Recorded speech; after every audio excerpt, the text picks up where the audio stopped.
Pancasila. Merdeka! Merdeka! Merdeka!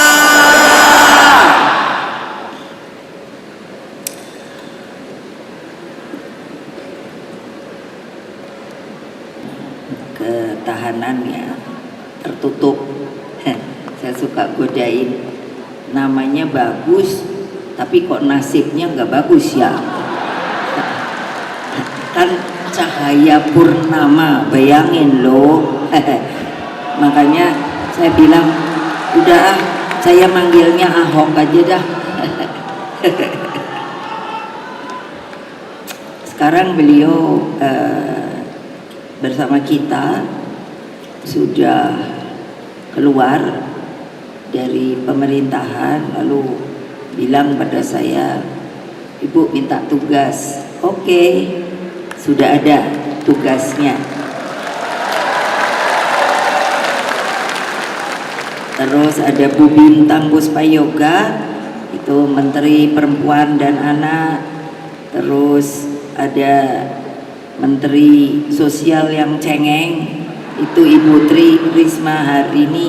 Iya, kalau laporan nanti terus belum apa-apa udah apa ya, mewek tuh apa mewek ya. Aku bilang ya udah deh nggak usah mewek lah, berjuang terus. Lalu Pak Abdullah Azwar Anas, Menpan RB, Pak Zuhairi Misrawi, mana ya? Beliau Dubes Tunisia rupanya kembali untuk hadir di sini. Lalu juga Pak Heri Ahmadi, itu Dubes kita di Jepang.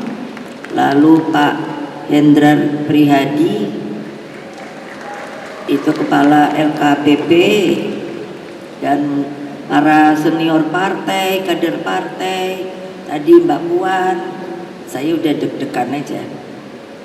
Mbak Puan tuh lebih cengeng dari saya. Jadi saya tadi ngelihat udah wah, saya udah gitu aja dalam batin. Tapi orang Pak Hasto sebelah saya juga langsung sentruk. Ini piye sih yang namanya penggede partai gitu, kok lama-lama jadi cengeng ya? Nggak perlu cengeng lah.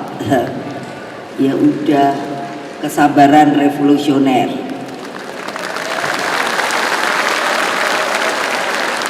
Jajaran DPP, DPD, DPC partai tentu terutama teristimewa anak-anakku yang di akar rumput. Mana Satgas partai?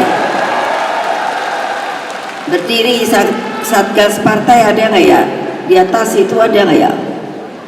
Terus PAC, pengurus anak ranting, terus anak ranting.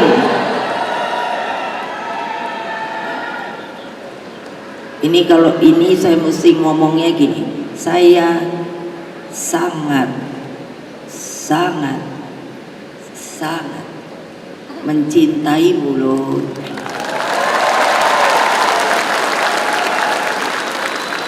Hadirin sekalian yang tidak bisa saya sebutkan satu persatu, rekan-rekan pers yang telah selalu membantu memberikan berita yang saya banggakan. Syukur alhamdulillah Rakernas kelima PDI Perjuangan dapat berjalan baik, penuh kedisiplinan di bawah spirit yang saya ajarkan sebagai api perjuangan nan tak kunjung padam. Tadi itu mau saya jadikan tradisi, siapa yang disiplinnya kuat. Jadi bukan hanya dari absensi saja, dari mereka keseriusannya dan lain sebagainya, kami berikan sebuah penghargaan. Ke seluruh pemikiran juga telah dicurahkan. Saya dapat laporan terus dari Pak Hasto meskipun saya tidak di lapangan, karena saya juga memantau terus. Kesemuanya mencerminkan posisi historis PDI Perjuangan memang sebagai partai nasionalis Soekarnois. Dengan positioning inilah partai terus bergelut dengan problematika rakyat dan selalu harus menjadi suluh bagi masa depan bangsa. Makanya secara seremonial saya bilang pada waktu diskusi pada sekjen, apa ya simbolnya? Udah pakai api aja Bu, api merapen aja, dengan ada juga acaranya untuk bisa dilihat oleh rakyat. Jadi berapa kabupaten Pak Sekjen? Nah, melewati kabupatennya 20. Alhamdulillah sampai ke sini, dan ini tidak dimatikan, lalu nanti ditaruh di sekolah partai untuk terus bisa mengingatkan kita kalau semangat juang itu harus selalu membara. Berbicara masa depan, dalam perenungan saya, Indonesia lahir dengan sebuah konsepsi yang namanya negara paripurna. Ini sangat sering dilupakan bahwa sebenarnya dalam tinjauan visionernya Bung Karno bahwa suatu saat yang namanya negara itu akan bisa menjadi paripurna. Nah, terutama makanya mengapa saya untuk khusus PDI Perjuangan dalam mengenalkan lagu Indonesia Raya 3 stansa, karena setelah saya ulang dengar itu betul-betul merefleksikan kondisi Indonesia masa lalu, masa sekarang, dan masa depan, yang akhirnya tujuannya adalah negara paripurna. Sehingga semua sebetulnya harus meresapi, bisakah Indonesia itu menjadi Indonesia Raya? Sangat bisa. Sekarang bagaimana? Tergantung kita, manusianya, manusia Indonesia yang telah diproklamasikan pada kemerdekaan kita 17 Agustus 1945. Spirit ini tidak boleh kendor, mengandung tekad kuat untuk berani meletakkan nasib bangsa dan tanah air di tangan kita sendiri, bukan di tangan penjajah, bukan di tangan penguasa, bukan di tangan mereka yang sangat pragmatis. Tidak, kita rakyat Indonesia itu adalah warga negara yang merdeka, tapi terukur, bukan merdekanya itu menjadi liberal, kapitalisme, enggak, gotong royong kalau kita. Makanya tolong diajarkan kepada rakyat. Rakyat itu perlu pertolongan. Mereka haus akan sebuah guidance, diajari benernya kalau milih pemimpinku piye tau. Dulu saya begitu loh, ngajari nek kepingin jadi pemimpin itu piye caranya gitu kan. Saya bisa jawab kan, karena dapil saya itu kados pundi Bu gitu. Golek ono sing api, sing tresno karo wong cili. Oh ngaten nggih. Iya, gitu loh. Masa saya bisa jawab gitu, kalian nggak pernah bisa, ngomongnya aja nggak bisa. Jadi apa?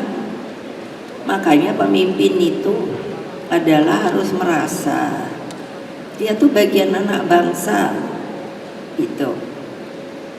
Jadi aduh, jangan deh tidak percaya diri, bermental pengikut, dan mudah silau oleh kemajuan bangsa lain. Maka sama artinya dengan mengubur mental merdeka bangsa. Jadi ngekor kita. Makanya tadi kan saya bilang Itu saya tahu kan, ibu-ibu kalau yang tadi saya bilang mejeng terus gini dulu. Apa tadi? Ya? Sarangeo. Le orang ikut bahasane bagus, bahasa Korea. Lah ngopo to kaya enggak no bahasane. Lebih baik kalau memang mau ngomong gini. Ya, aku cinta padamu. Ono bae kok susah mentoyo. Pakai sarangeo. Bukannya menghina, enggak, itu biarin miliknya orang Korea. Gitu loh, kan kita punya sendiri budaya kita. Agar kemerdekaan itu bisa apa? Bisa kekal dan abadi. Bung Karno telah meletakkan Pancasila.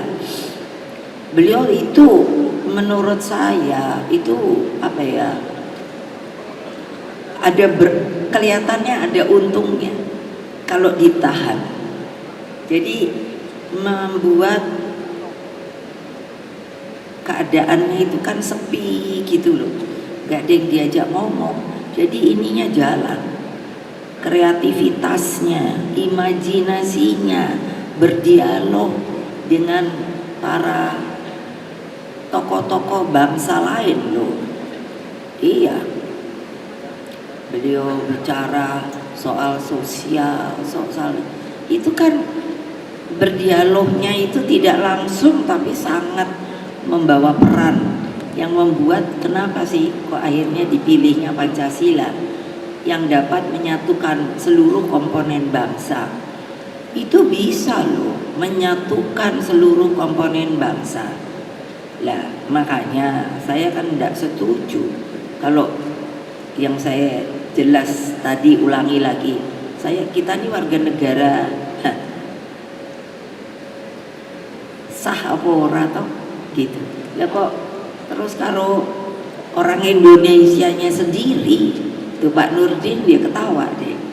Lah ya emang iyalah. Lah kalau umpamanya harus digempur gitu. Dulu kan Bung Karno jelas loh, siapa yang mau mengganggu namanya Republik Indonesia digempur, namanya pemberontakan. Nah, tapi kan kita berontak enggak, kita minta keadilan, pemilunya langsung, betul apa tidak? Nah ya betul loh. Coba kita juga boleh ada calon gitu loh, mbok fair aja lah, mau dulu. Lah ini ngopo toh kalau di-create kayak gini. Lah saya ya pikir gak ada guna itu reformasi lah. Mau kembali setback, itu namanya setback. Jadi kembali ke belakang. Kalau saya ndak mau, karena apa? Kalau Bung Karno selalu ngajarinya apa? Pantare itu ke depan. Kayak air sungai dari mata air, dia terus mencari kemana? Turun ke laut, kembali ke induknya, nanti mengembul, dia naik lagi, turun sebagai hujan, masuk lagi sebagai mata air kehidupan. Itu Pantare. Wah, saya waktu baca itu Pantare, keren deh. Ini udah pada lupa. Saudara-saudara sekalian, ideologi Pancasila dalam penyelenggaraan pemerintahan negara sangat ada penjabarannya dan dijabarkan dalam Undang-Undang Dasar Negara Republik Indonesia tahun 1945. Itulah yang disebut konstitusi kita. Dari pembukaannya saja terkandung hakikat kemerdekaan, cita-cita bangsa dan tujuan bernegara. Semua dirumuskan dengan baik, relevan hingga saat ini dan tetap menjadi daya penggerak kemajuan Indonesia Raya kita. Indonesia Raya, kata itu luar biasa loh menurut saya. Kok bisa ambil Indonesia maunya gimana? Raya tuh gede banget loh. Pembumian ideologi bangsa dan konstitusi negara dilakukan melalui jalan Trisakti. Namanya aja Trisakti. Tri itu 3. sakti. Jadi bisa dilakukan, yakni berdaulat di bidang politik. Apa maksudnya? Supaya kita menjadi negara merdeka berdaulat. Jadi tidak lagi mau dijajah, itu di bidang politik. Berdiri di atas kaki sendiri di bidang ekonomi, bisakah? Bisa.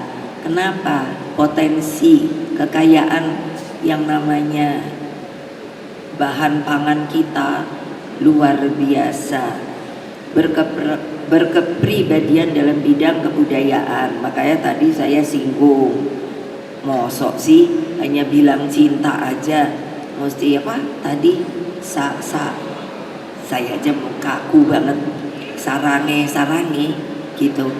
Udah, kalau kapan-kapan ketemu gitu, kalau perempuan ngono yo terus delok wong ganteng gitu, langsung aja gitu.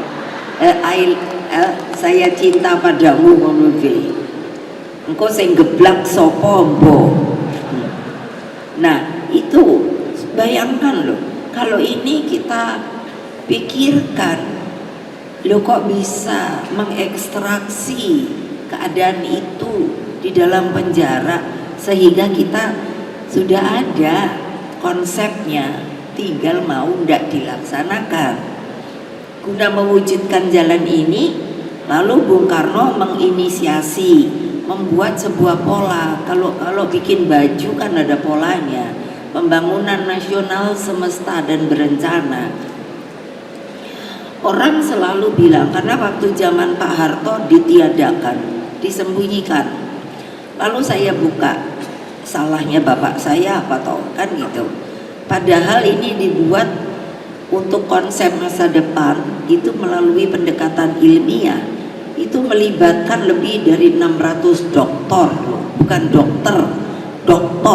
Jadi ilmuwan, akademisi, saintis dapat dipertanggungjawabkan dari berbagai disiplin ilmu, dan semangat dan pola dasar pembangunan tersebut selalu aktual. Misalnya apa? Terkait pentingnya penguasaan ilmu-ilmu dasar, membangun kedaulatan pangan, energi, kesehatan rakyat, hingga penguasaan teknologi yang menopang industri maju. Kedaulatan pangan hanya didengung-dengungkan dalam kenyataannya dengan selalu alasan tidak mencukupi, selalu import. Saya bukannya tidak setuju kalau harus impor, tapi harus ada yang namanya sebuah kekuatan. Bagaimana kita jangan impor? Karena pertanyaannya seperti nanti kalau problem beras pangan karena global warming, lalu sulit, kita mau nyari makanannya dari mana? Itulah instruksi saya yang namanya 10 tanaman ditanam, pengganti beras, ada apanya, reasonnya, alasannya. Nanti jangan loh, kalau wis nggak ono panganan bengok-bengok karepe dhewe. Nah, sampai apa? Energi ada, bisa banyak potensinya yang belum digunakan, angin, air, surya, dan lain sebagainya. Kesehatan rakyat tadi di dalam sikap politik, sampai masa sih orang mau pinter aja suruh bayar mahal? Berapa gelitir sih yang orang kaya dibandingkan kalau yang namanya warga negara kita yang masih belum berpunya, hingga penguasaan teknologi yang menopang industri maju. Kemarin kapan saya bilang di Pulau Bali, saya paksa Pak Gubernurnya FGD. Karena Pak, Bali ini lama-lama ini udah mulai gerenang-gerenang kekurangan air loh. Karena orang pulaunya segitu, maunya terus selalu alasannya turisme boleh, tapi kan terukur dengan kecil pulaunya. Ini enggak, oh yo dianteng mebeng. Nah, lalu rakyatnya nanti kan kasihan, tidak menikmati. Yang datang turis asing. Saya bilang, mbok di alokasi kuota. Jadi napas pulaunya itu ada, tidak tertekan gitu. Ini semua pikirannya adalah tourism. Saya bilang, saya bukannya anti turisme loh, tapi terukur. Karena tourism itu juga bagi kehidupan rakyat kita, bukan terbalik. Nah begitu. Dan ini sebagai model, saya ingin nanti model. Jadi di nanti kalau pilkada itu tidak ada, kan harus bikin visi misi dari partai. Kalau ada yang tidak setuju, tidak jadi. Kami yang akan membuat visi misinya, dan itu harus dijalankan, dan itu sampai visi sama kepala desa yang dari kita. Kalau dari lain saya nggak mau urusin, terserah. Tapi kalau dari kita tidak seperti sekarang, kan saya lihat centang perenang, belam bonteng. Wah, kalau nanti ditanya, saya kan suka ngobrol, umpamanya kepala desa, kok pinter ya kamu bikin visi misi, ini kamu pikiranmu dewe, pikiranmu sendiri, boten. Yang lucunya kan dia hebat nih, boten, kayaknya tuh bangga, ini kan pakai konsultan bu, matang. Awas lo ya, kalau masih gitu enggak dah. Saya bikinkan. Dan ininya apa? Saya ambil dari pola pembangunan semesta dan berencana. Kenapa? Apakah dapat dipertanggungjawabkan? Dapat. Karena kita udah bedah. Jadi dapat dipertanggungjawabkan. Karena itu yang seharusnya pada waktu itulah dibuat oleh Bung Karno, tapi begitu Pak Harto dirubah, disembunyikan. Baru setelah itu kan saya cari apa sih kok sampai disembunyikan. Ketika dibedah ada timnya. Waduh, saya bilang, coba sayang banget ini, hanya karena itu katanya buatan Bung Karno. Ya zaman Bung Karno memang, tapi yang buat tuh 600 doktor. Gawat deh. Kenapa sih? Supaya di Bali itu kebudayaan, spiritualitas dan alamnya yang begitu otentik harus tetap ada. Nggak bisa saya bayangkan kalau orang turis kan malah suka kebalik-balik. Kalau saya dilihat gitu, where are you come from? Gitu, Indonesia, gitu kan. Saya pikirnya udah bangga aja. Terus orangnya mengkerut gitu, where is Indonesia? Gitu. Ih, salah juga ya. Gimana supaya tahu? Do you know Bali? So your country is Bali and then the city is Indonesia. Matang gitu baik. Karena apa? Gitu, kayak kita ini nggak cinta pada negeri kita. Saya ngalami itu, gila juga dipikirnya Bali negaranya, ibu kotanya Indonesia. Itu di Amerika loh, kebayang nggak? Saya ditanya kayak gitu. Jadi jangan dipikir loh.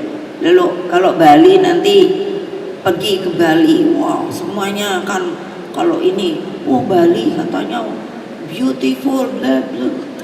Tahu-tahu nanti kalau udah datang ke Bali nggak ada tarian baris, nggak ada, terus apa gitu, tapi hip hops itu, aduh hip hops, terus apa, rock and roll, waduh, bayangin.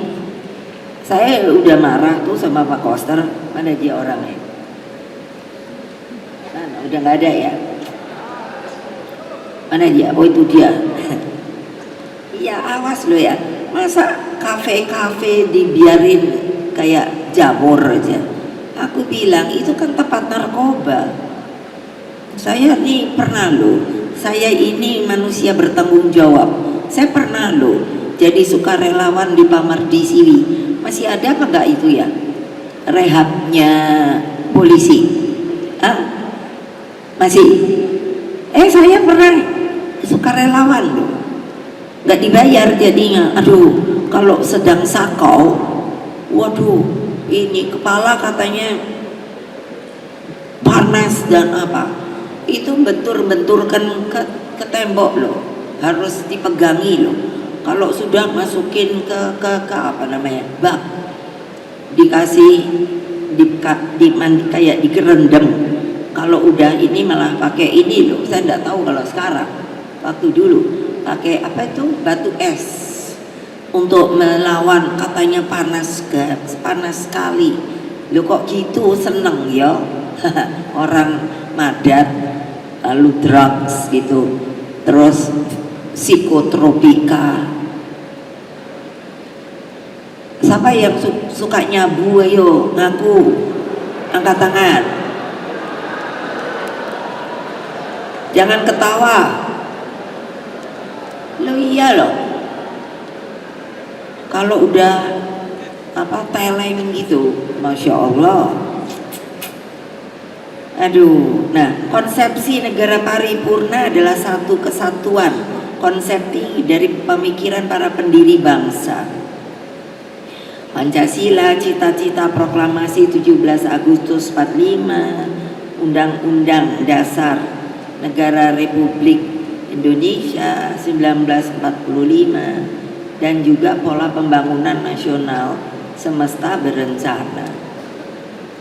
Kalau pada waktu itu saya akan terus berpikir,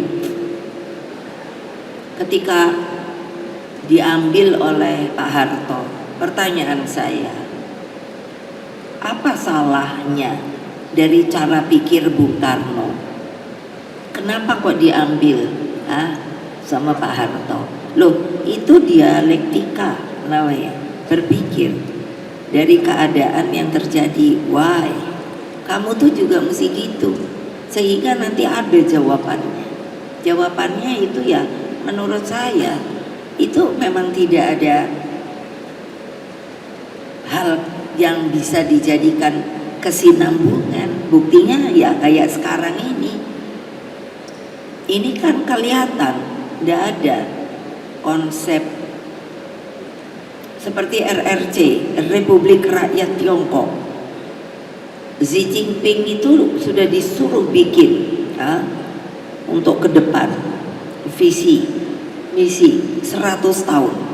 Terakhir beliau kirim surat sama saya, sudah disuruh lagi untuk bikin 100 tahun lagi.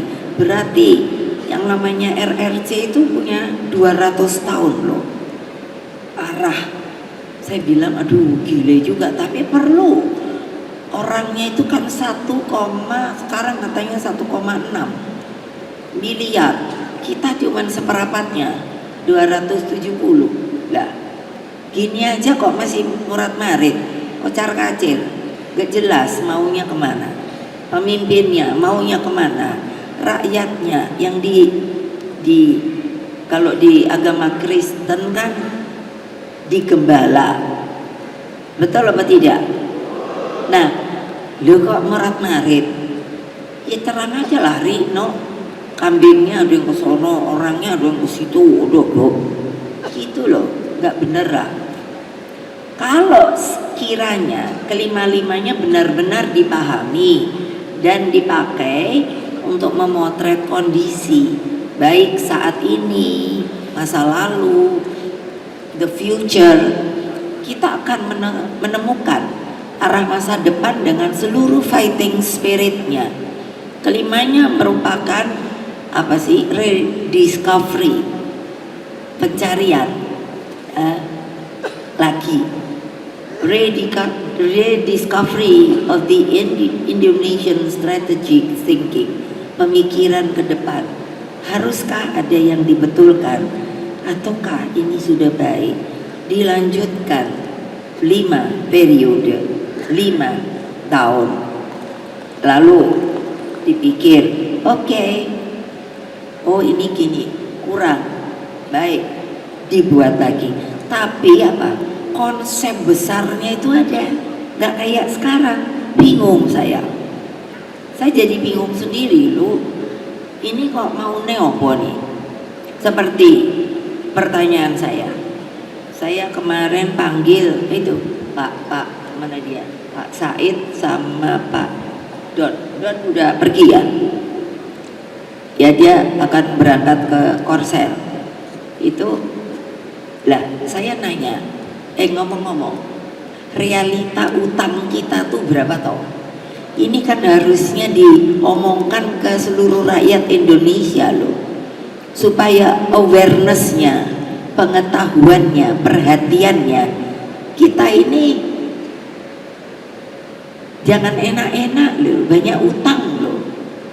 Terus cara menyelesaikan utangnya lalu bagaimana? Ayo, saya sendiri sampai ngitung sendiri kan, karena pernah presiden toh. Hitung, wow, aku bilang gimana ya? Kalau antara untuk balance sheet-nya itu tidak seimbang, artinya miring, bahaya loh. Nah, kesemuanya sudah sangat lengkap, utuh, komprehensif dan visioner. Hanya 2,5 jam. Untuk apa? Untuk membangun namanya apa? Jiwa yang sudah ada, karakter, untuk membangun nation and character building. Mau dijadiin apa bangsa Indonesia yang merdeka ini? Yang dia punya harga diri, punya kehormatan. Kalau saya ke luar negeri rasanya seneng banget loh. Where are you come from? Gitu yang kayak tadi gitu. I'm Indonesia. Gitu kan. Aduh rasanya tuh seneng banget gitu. Terus pernah saya disuruh, ada nggak tahu di mana udah lupa, di Washington DC, suruh masuk ke sekolah ini. Kayak kalau di kita SD, anak di sana tidak diajari peta loh, peta bumi. Jadi waktu saya cerita Indonesia, dulu kan saya tanya, do you know where is Indonesia? Terus teriak lucu, don't know, katanya tidak tahu. Jadi saya nggak ada bola itu apa? Bola apa sih? Bola dunia. Jadi saya suruh minta. Lalu saya bilang, saya putar-putar, mereka akan merumun gitu. Terus, this is my country. Wow, it's so big, katanya gitu. Oh yes, this is the biggest archipelago in the world, kepulauan terbesar di dunia gitu. Aku kan gitu selalu ngomong, ble gitu loh. Bayangin kalau kalian cuman kayak kodok goreng baik. Betul loh, pendidikan yang mencerdaskan kehidupan bangsa dan gerak gotong royong rakyat agar Indonesia bisa menjadi pemimpin di antara bangsa-bangsa lain di dunia. Iya loh, makanya kenapa saya suruh tadi Mbak Puan masuk dalam ini sikap politik, supaya ada sejarah kita sebagai negara merdeka pada waktu 55 kok bisa bikin konferensi Asia Afrika. Apa dipikir gampang? Mana ada lagi belajar protokoler gitu loh, orang belum tahu loh. Coba yang datang diplomat loh, tokoh-tokoh loh, presiden lah, segala opo gitu. Hai gawat ya kalau dipikir. Oh, lama-lama aku mikir, milih pemimpinku gimana caranya ya.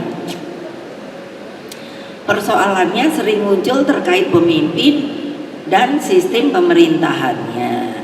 Seorang pemimpin lahir melalui sebuah proses ujian sebetulnya yang berat, hingga terbentuk sosok yang berkarakter dan memiliki prinsip. prinsip, memiliki kekuatan intelektual, kemampuan teknokratik, mengenal rakyatnya dengan baik. Itu bisanya gimana? Turun ke akar rumput, nggak mungkin bisa kenal. Kalau kamu kayak bapak saya bisa nongkrong di gerbong hanya untuk bicara sama gelandangan. Ayo, siapa yang sudah ngerjakan itu angkat tangan. Nggak ada. Nah itu ada yang bilang gitu, iya teruskan. Siapa yang sudah menjalankan teruskan.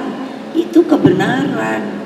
Menempatkan pemimpin nasional melalui jalan pintas akan sangat berbahaya bagi masa depan bangsa. Oh iya loh, mesti digembleng dulu loh. Kalau menurut saya, kayak apa itu? Kalau mau bikin apa pun namanya, itu loh, besi apa itu loh, itu karena kena apa? Ya itu dibuanting banget. Bapak saya dibegitukan. Saya bilang gila republik ini. Supaya kalian tahu loh, Bung Karno itu diisolasi tapi tidak ada keputusannya. Jadi Bang Bungai ngono, aneh kan republik ini. Mana itu yang namanya ahli-ahli hukum, gak ada yang bersuara, enak aja gitu. Aduh gila juga deh. Nah ini akan sangat berbahaya kalau berada di tangan seseorang yang tidak mumpuni, yang tidak punya apa ya, empati gitu. Hal ini yang juga menjadi keprihatinan saya adalah kurangnya kesinambungan pemerintahan akibat ya ini tiadanya pola pembangunan jangka panjang. Konsepnya tidak ada. Konsepnya itu kan saya kan di BRIN itu masuk Pak Soeharto, Bappenas. Lah saya malah bingung kalau nanya saya, Pak, konsep ke depan niku apa namanya?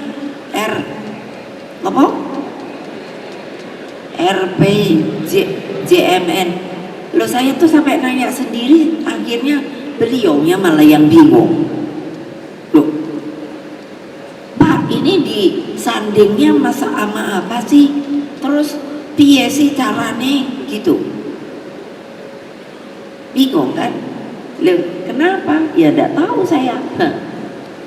Nah ini kan yang saya gambarkan sebagai tarian poco-poco.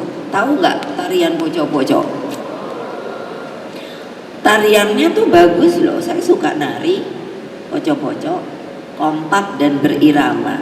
Namun kalau dalam politik jadi aneh, arah bangsa nanti udah maju, lain visi misi mundur gitu. Siapa yang rugi? Bangsa sendiri.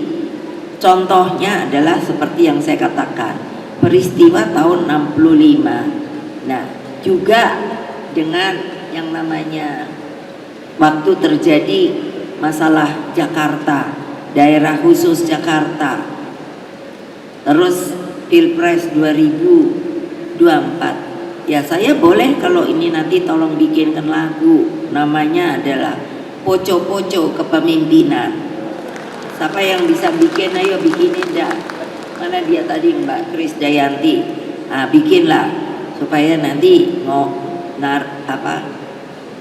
lagunya, iramanya itu dung dereng dung ding deng dung deng dung dereng dung ding deng ding deng dung dereng dung deng gitu. Ayo bikin no, karena kan kayak poco-poco gitu kan. Tapi ini kepemimpinan lo, kebayang nggak? Pusing dah. Hadirin sekalian, Rakernas 5 ini telah membahas seluruh aspek strategis terkait pilkada. Persiapkanlah pilkada dengan sebaik-baiknya. Jaringlah calon-calon pemimpin yang benar punya fighting spirit, berani menegakkan kebenaran, tidak berbohong, setia, memiliki karakter yang kuat, tidak hanya berpikir zona nyaman, Lalu apa? Mumpuni itu perlu loh. Mumpuni ku apa toh? Pintar secara intelektual, gitu loh. Tapi di sininya juga halus gitu, gampang tersentuh gitu. Saya lihat rakyat yang, aduh kadang-kadang apa ya? Saya pernah loh, sukarelawan saya tuh di museum, maksudnya nggak dibayar, narkotika,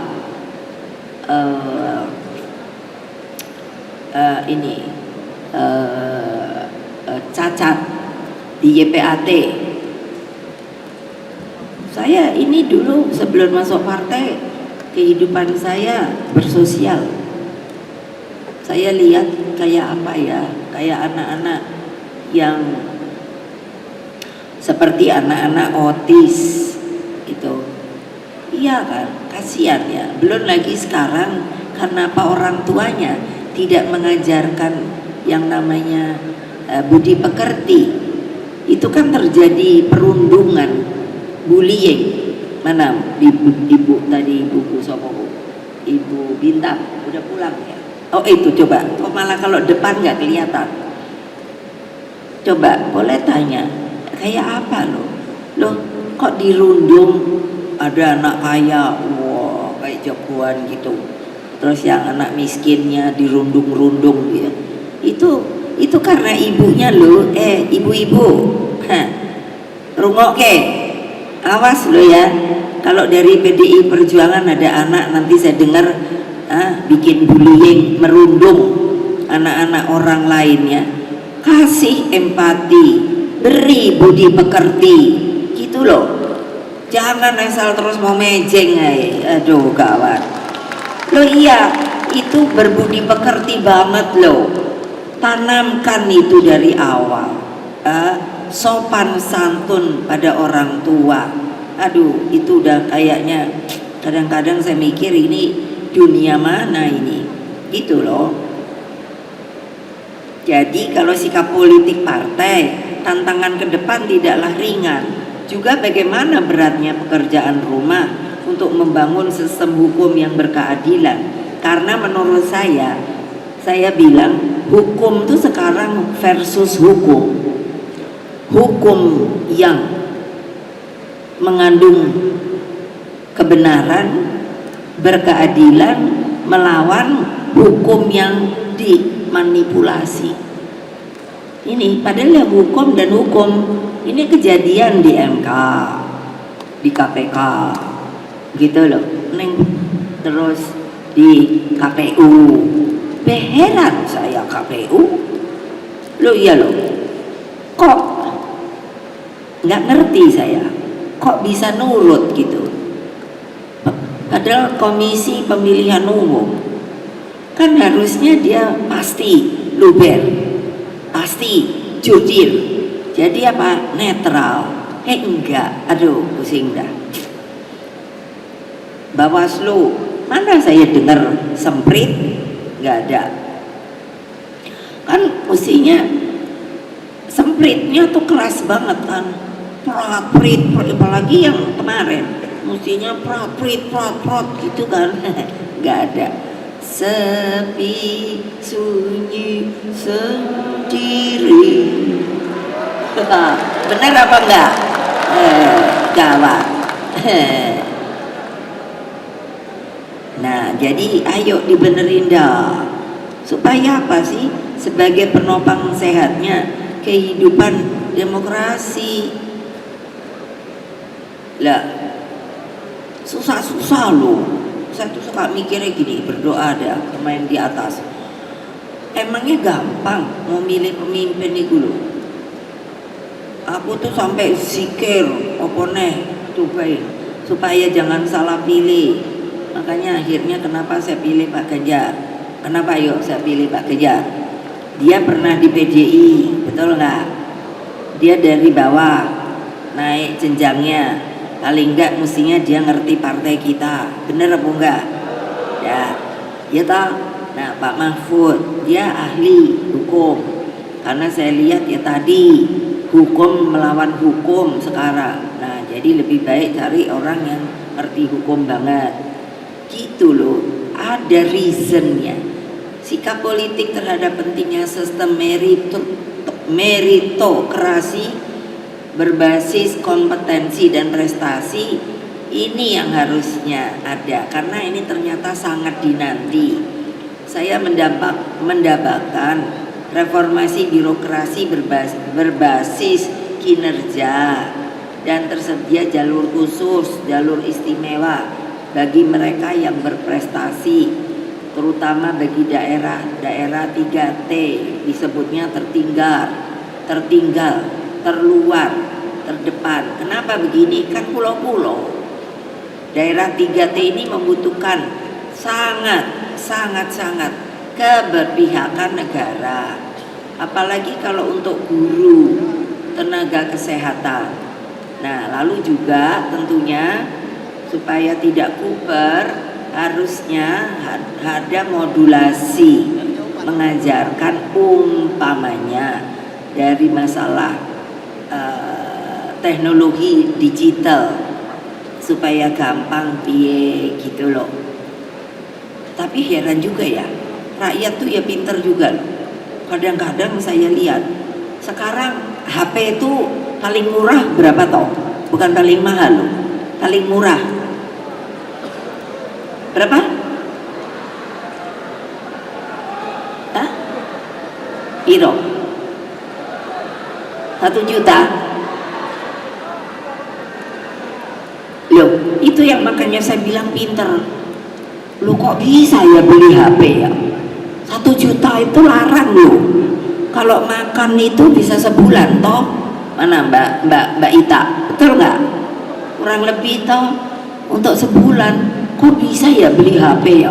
Wih, dari mana ya dia datangnya ini duitnya? Atau ini pinjem sama pinjol?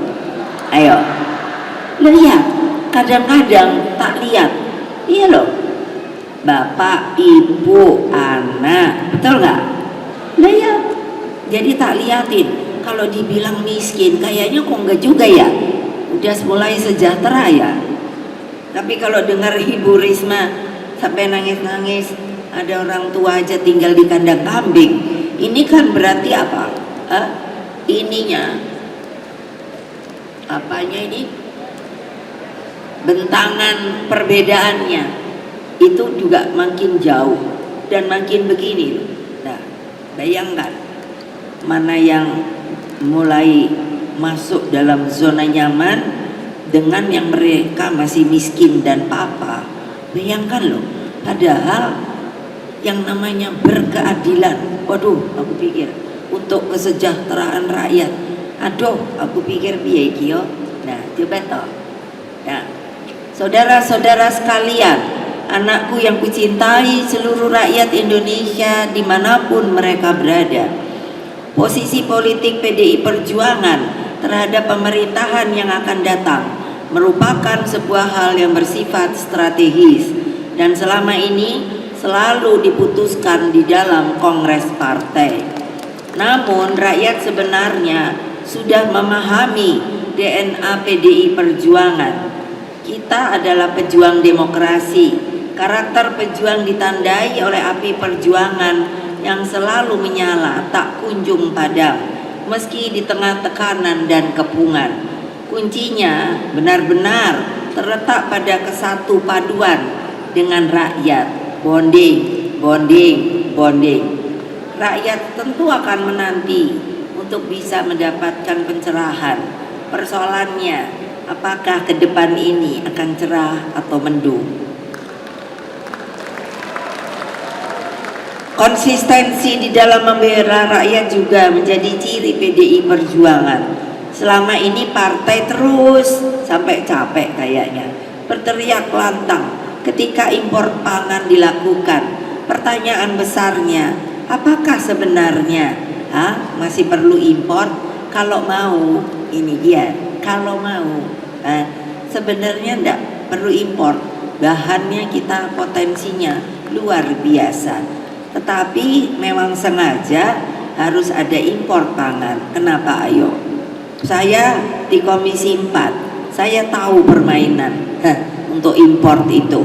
Kalau saya mau ikut, saya udah tambah kaya, tapi saya tidak pernah ikut di dalam permainan tersebut. Lah, sebenarnya kan ada jalannya. Ketika saya jadi presiden, saya mengatakan, oke, saya bukan alergi impor, tetapi hitung dulu. Yang namanya beras kita adalah setelah panen raya. Itu berarti jelas cukup atau tidak. Tapi kalau dilihat sekarang, enggak. Selalu dibuat sedemikian rupa, sepertinya selalu kekurangan. Itu pokok persoalan yang seharusnya kalian yang punya negara ini harus memikirkan hal tersebut. Dari yang namanya seluruh struktur partai, coba bayangkan, karena apa sih? 1 sen dolar ini impor beras, kalikan berapa juta ton. Coba bayangkan deh, ayo Pak Ahok, bayangkan. Kalau saya mau ikut waktu itu kan saya 3 kali tidak pernah pindah komisi. Coba bayangkan, mungkin mercy saya udah berapa deh. Gila kok. Yang namanya urusan import itu. Tapi kan kenapa? Karena ada bagian mereka yang menikmati, yang lupa diri, yang merasa sudah pada zona nyaman. Bayangkan loh. Nah, itu yang membuat secara praktis sepertinya petani itu sekarang sudah tidak punya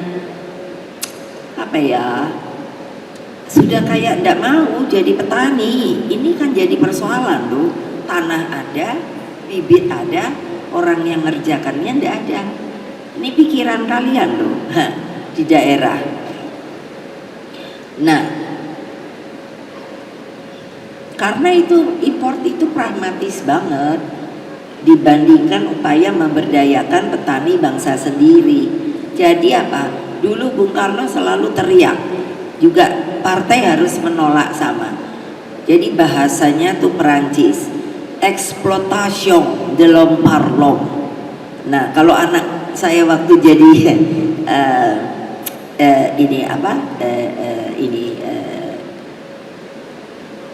jadi di DPR, rakyat tuh tahu loh,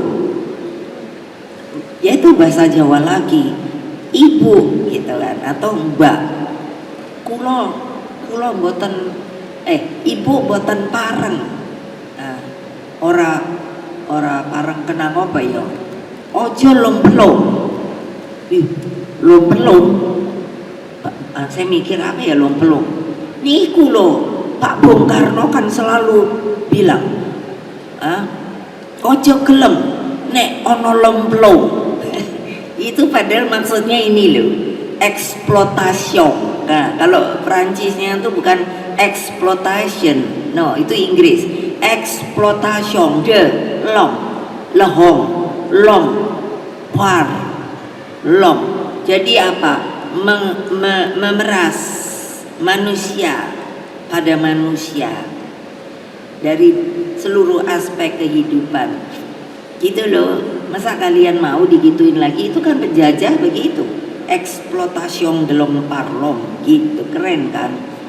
Nah, makanya nih, kan kemarin tuh siapa yang ngomong tuh kan, itu yang di Karimun Jawa, kan seorang aktivis lingkungan bernama Daniel Tangkilisan.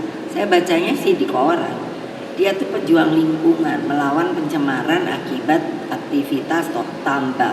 Tapi kok malah dia diproses hukum.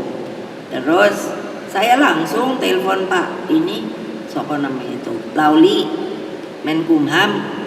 Saya bilang, ini apa benar sih itu yang saya bilang hukum versus hukum? Loh, Dianya yang benar-benar aktivis lingkungan karena katanya dibilang apa yang dia omongkan itu bohong. Loh, kan gampang. Itu yang tadi saya bilang, pembuktian itu kan juga sering dipalsukan. Akhirnya toh ya bebas. Saya bilang sama para penegak hukum, bebaskan dia. Gimana sih? Kayak apa nanti kalau yang namanya pencinta lingkungan segala justru versus yang merusak, umpamanya yang mereka merusak hutan, malah yang ditangkap yang yang membela. Ayo, hutan enak baik saiki dipotong. Terus reboisasinya mana? Mana daerah kamu yang melakukan reboisasi?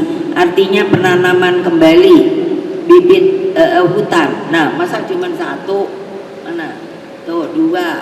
Ono iki Trenggalek. Ngendine, ayo. Nah, tuh. Iya dong, saya ngajari Mbak Ita. Mbak Ita, kasih tahu ibu-ibu itu kalau ada bibit cabai. Ya tahu, duduk Mbak. Bibit salak, bibit mangga, bibit topola, tanam.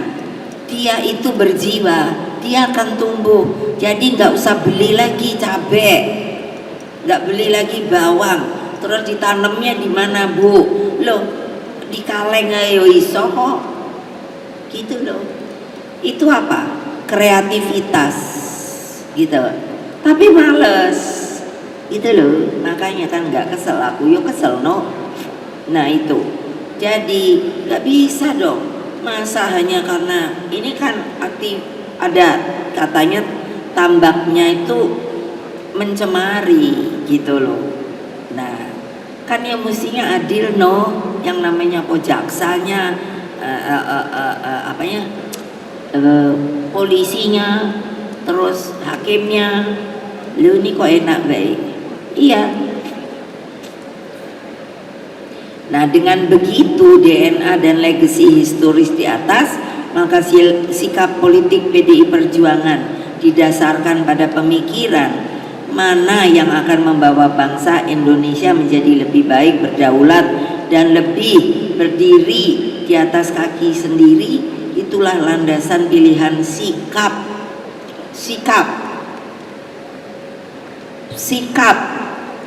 politik kita. Makanya kalau nggak ada yang ikut, nggak didisiplin, udah tahu toh ibu mau ngapain.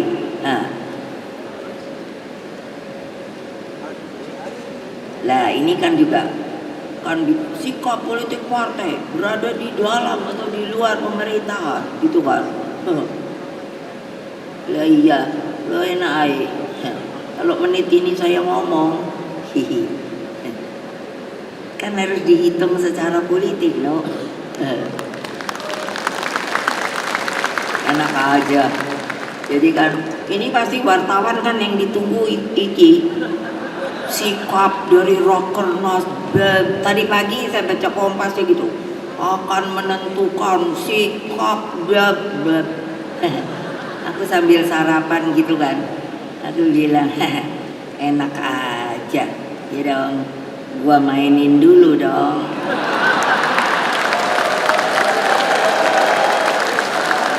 Setuju gak? Sip. Karena itulah hal yang terbaik saat ini adalah sudahlah turun ke akar rumput untuk persiapan pilkada ini. Digalang rakyat, dikasih pengetahuan. Nah, jangan enak-enak kamu kasih tahu kalau di amplop itu ada 1 juta. Ini permainan bener loh. Itulah makanya ibu tuh suka penasaran. Aku nih kan benernya dulu sama anak-anak waktu zaman PDI, mana si Rahmat tuh. Aku nih dibilangnya ratu preman. Loh iya loh. Kenapa? Kayak preman aja. Aku nggak pernah mau percaya. Nah kayak sekarang ya gitu keluar ragu.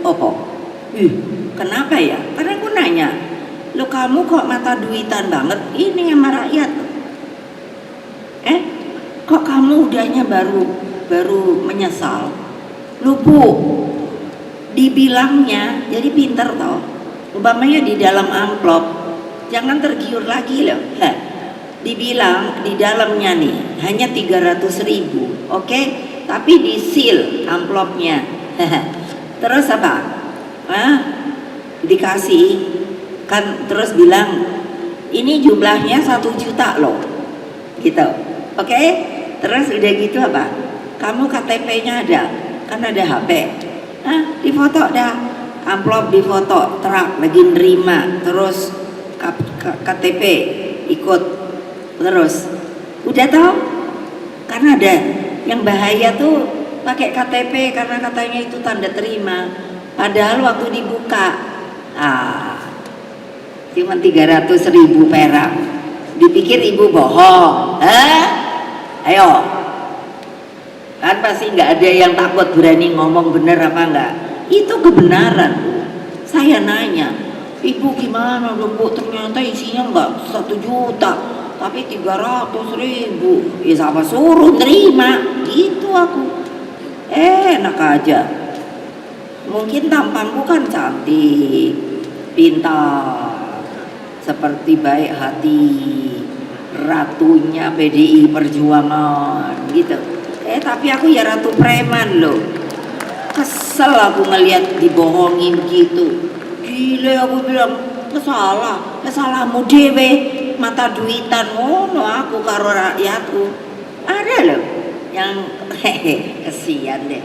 Terus gimana dong Bu? Lo kok tanya, nah duit tinggi. Ya udah entek no Bu.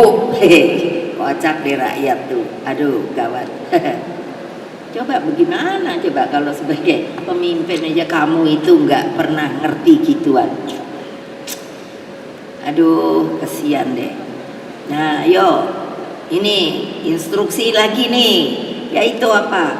Menanam 10 tanaman pendamping beras, sumber air itu dijaga dengan gerakan penghijauan, terus mencegah stunting. Kalau mau itu tanya mana kemarin ada, sekarang nggak ada kali ya, Pak Hasto Wardoyo. Lalu kemiskinan ekstrim kalau bisa jadi 0% di setiap daerah kamu, itu gampang kok. Kamu tuh kasih makan aja, namanya iku sopo, sopo tuh dari PAC, hanya di RT. Alah RT itu paling gede berapa sih sekarang? Siapa yang tahu ya? Maksudnya warga RT di mana aja paling besar itu di mana ya? Ada nggak? Riko? Bukan di mana itu?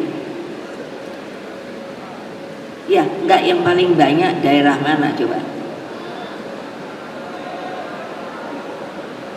Oh enggak, kalau Jakarta ya itu. Coba. Terus ini nih ya, urusan daripada segala orang daerah menggumpal ke Jakarta mencari kehidupan pekerjaan. Padahal waktu zaman Bang Ali, Jakarta itu tertutup karena dia udah tahu. Saya tuh diomongin, ini harus menjadi kota tertutup Jakarta. Kenapa? Nah sekarang itu tanggung jawab kamu loh. Kan udah ada otonomi daerah yang tadi saya bilang, untuk melihat sebenarnya kamu udah mau pemekaran kok nggak sanggup bikin PAD. Nah mestinya kamu kan bisa, yang namanya orang daerahmu. Iya, kamu kalau saya yakin kalau daerahmu juga gemah ripah loh Jinawi, pulang dia. Tapi karena enggak, cari di Jakarta, makanya banyak loh orang luar, bukan orang asli Jakarta itu apa, jadi pemulung. Coba kalau enggak percaya, kamu jalan-jalan cari pemulung, tanyain kamu orang mana. Belum tentu sepenuhnya orang Jakarta. Dari daerah-daerah. Saya pernah pergi ke Jakarta Utara. Nanti kalau ini suruh, kalau masih ada waktu apa ini, suruh lihat, ada namanya Gang Senggol. Alala, itu rumah-rumahnya itu kayak sarang burung. Terus tadinya Gang Senggol mau saya tutup. Kenapa? Jadi itu gang. Jadi kalau jalan nggak bisa begini. Jadi kalau jalan umpamanya dari sana ke sini lalu begini. Nah, jadi katanya tuh senggolan. Tapi nggak bisa, nggak boleh ditutup. Kenapa? Bayangkan ibumu aja jalan ke gitu. Kalau nggak percaya sana Jakarta Utara, nggak boleh, karena itu rupanya apa? Jalan pintas. Jadi kalau muter lebih jauh kan? Iya, kamu tuh pernah nggak sih? Siapa yang nggak pernah turun ke bawah? Angkat tangan lagi. Semua koyo ini kan pernah turun ke bawah, ngapusi. Itu PAC ranting, anak ranting, laporan nama ibu langsung. Yes. Kalau mereka ini yang kayak bos-bos ini, sudah jadi dan tidak mau turun ke bawah ke tempatmu, bilang sama ibu.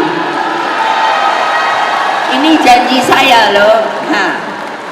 Jangan enak-enak, kan saya udah bilang.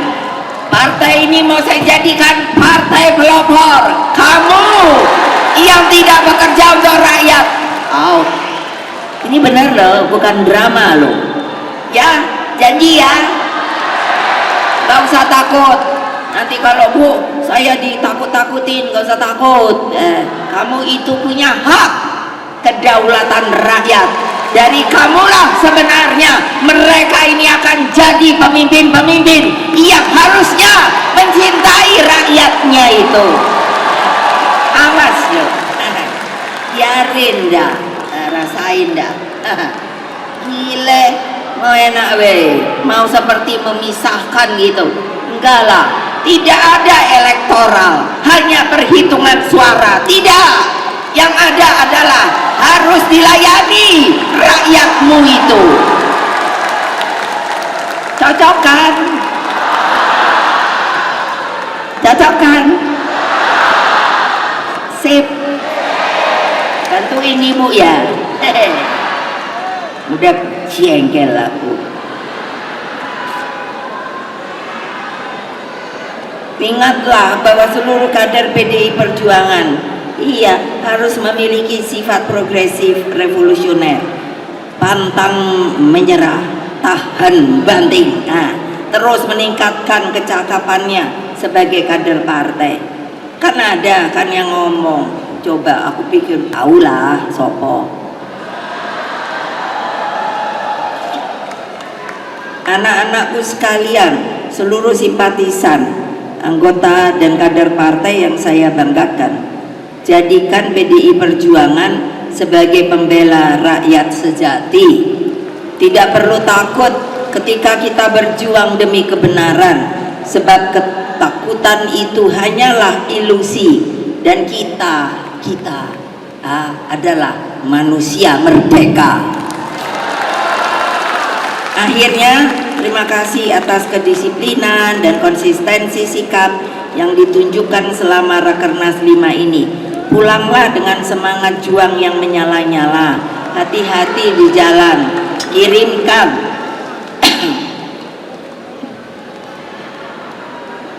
salamku pada keluarga dan mereka yang tidak dapat hadir di tempat ini.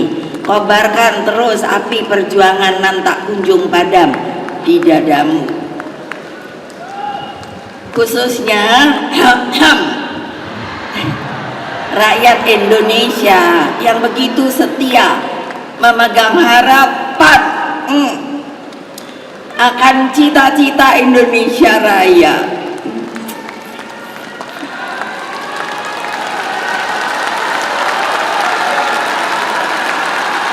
Maka dengan mengucapkan syukur kehadirat Allah Subhanahu wa Ta'ala, Tuhan yang Maha Kuasa, dengan ini, dengan resmi Rakernas kelima PDI Perjuangan saya nyatakan ditutup.